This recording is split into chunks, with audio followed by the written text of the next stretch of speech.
السلام عليكم ورحمة الله وبركاته. ازيكم عاملين ايه؟ يا رب تكونوا بخير.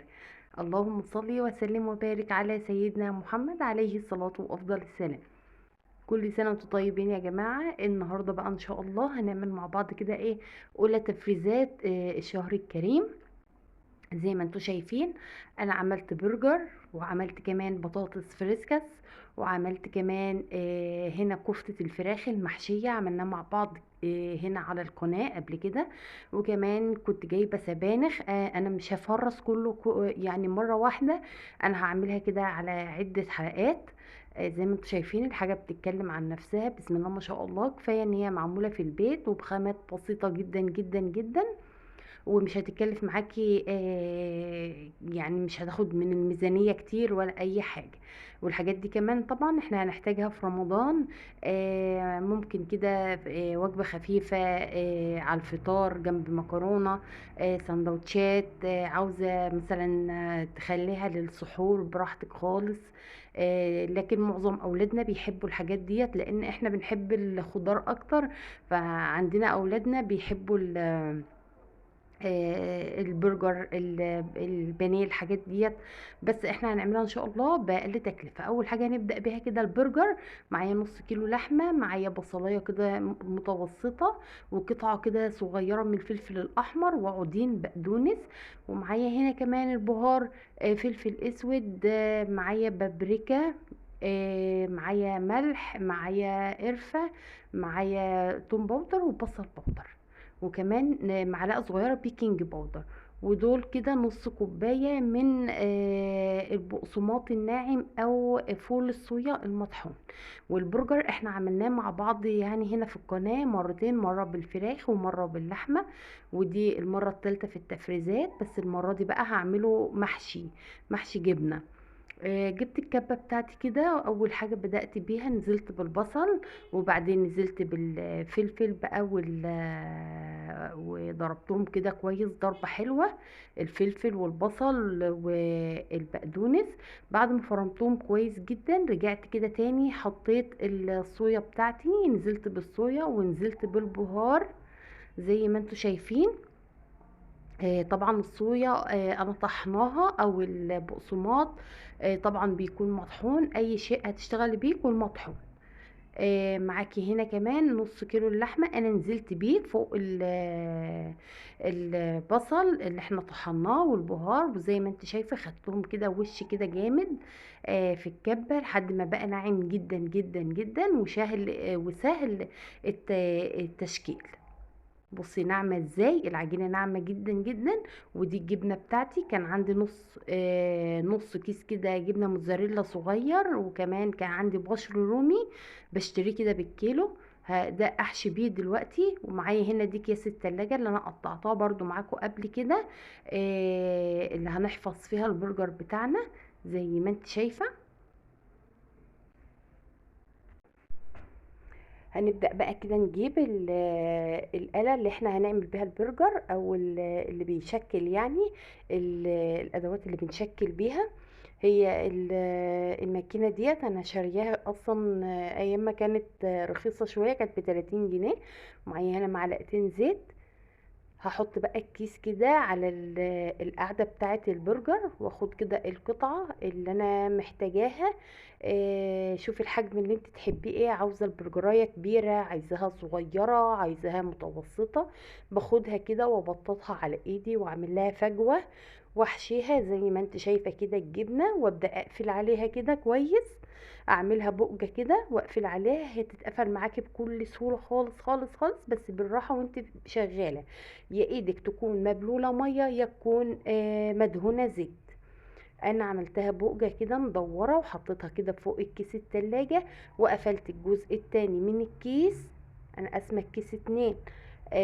وهقوم ضغطة كده بقى بالاسطمبة بتاعت البرجر كده، ضغطة كده ايه جامدة كده، بحيث تضغط ايه اللحمة في بعضها، ما يبقاش في حتة مفتوحة، ما يبقاش في حتة اصغر من حتة، تكون متساوية.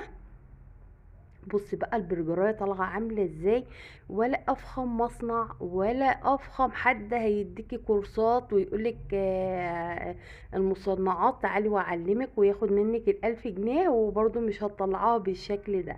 شايفه الجمال؟ انت تقدري تعملي البرجر، احنا بنعمله كده اقتصادي. شوفي بسم الله ما شاء الله، النص كيلو عمل لنا كميه. تمام.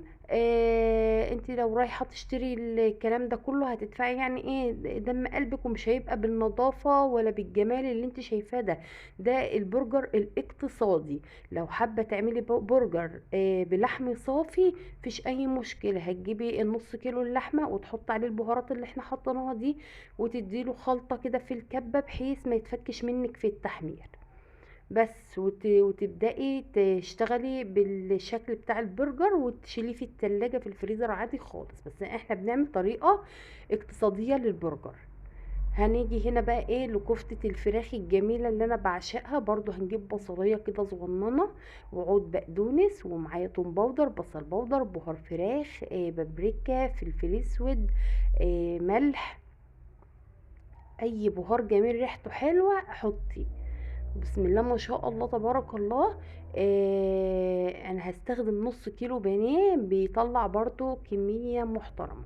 ودي برضو اقتصادية، طريقة اقتصادية. تقدري ما تضيفيش البقسماط، تقدري ما تضيفيش صويا، تقدري ما تضيفيش اي اضافات للفراخ واشتغلي عادي خالص. بس لازم برضو معلقتين كده من البقسماط علشان الدنيا تربط معاكي.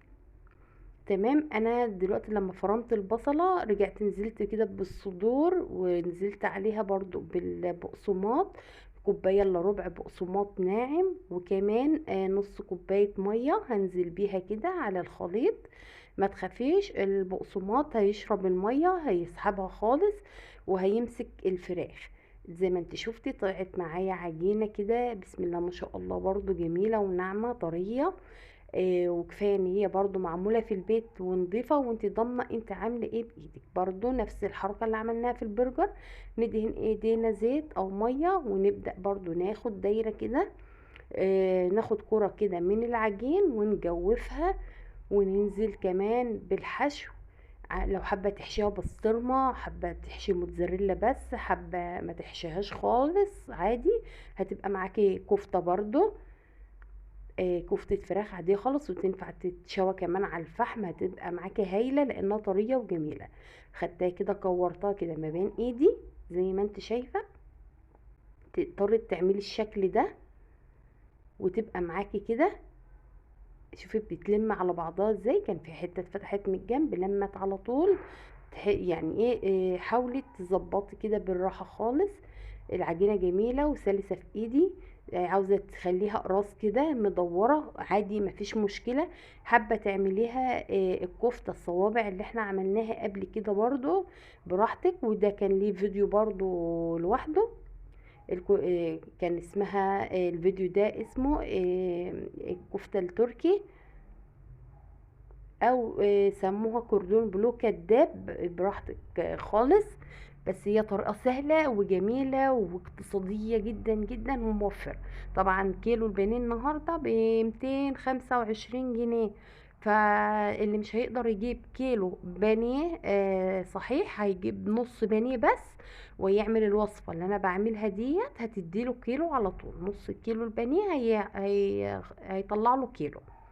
والكيلو من الكفتة دي كتير، يعني يقضيكي 3 اكلات.